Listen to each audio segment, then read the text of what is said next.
আসসালামু আলাইকুম আপা অকল ভাই অকল কিতা খবর সব ভালো আছেন আলহামদুলিল্লাহ আমি অনেক অনেক ভালো আছি। তো আজকে আমি আমার মিনি কিচেনও বানাইমু ইফতার আইটেম যত আপার আর মিনি কিচেন আছে দেখলাম রোজা তো সবে ইফতার আইটেম বানাইরা তো ভাবলাম আমিও একটু আজকে বানাইলাই। তো এই তো আমি আইটেমগুলো বানানোর লাগে যা যা লাগে এখনও কাটিয়ে রাখছি সব কিছু। তো এখন একটা কড়াইয়ের মাঝে তেল দিয়ে আর দিলাইলাম আলুর চপ বানানোর লাগে আলু। আর এই মিনি সাইজের আলুটা আমি অনেকগুলা আলু থেকে বাছতে বাছতে লইছি।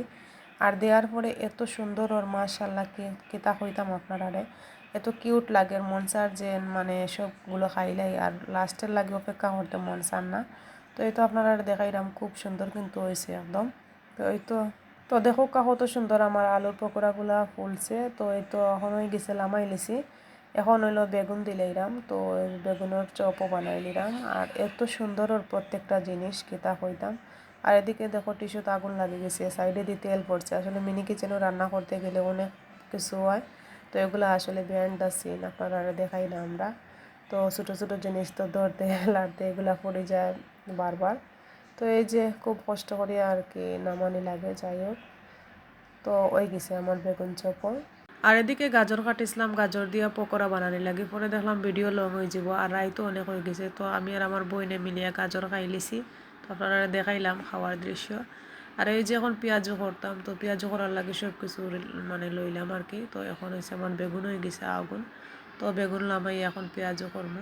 তো এই তো পেঁয়াজগুলো দিয়া দিলাম মাত্র 4টা পেঁয়াজও হয়েছে মাশাল্লাহ। তো আসলে এত সুন্দর হয়েছিল মনে হয়েছিল বড় চুলায় মনে হয় পেঁয়াজও করছি। তো এই যে দেখাইলাম আপনারা পেঁয়াজ দিয়ে আমরা দুই বোনে দুই সাইড থেকে 2টা বেগুন লইয়া খাইলাম। তো এত টেস্টি হয়েছিল মাশাল্লাহ। আর তার চেয়ে বেশি সুন্দর লাগে দেখতে মানে ছোটো ছোটো জিনিস এত সুন্দর লাগে।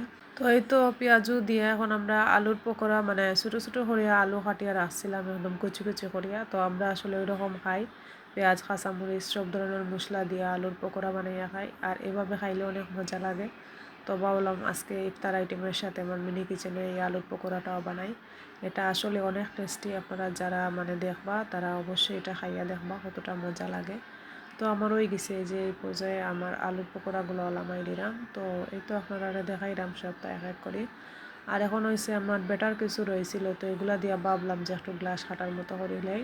তো এই তো সব কিছু হয়ে গেছে এখন আমি বড় তালোর মাঝে একটা একটা করে সব তালইলাম যতটা আইটেম বানাইছি। তো এই যে আমার ফাইনাল লুক।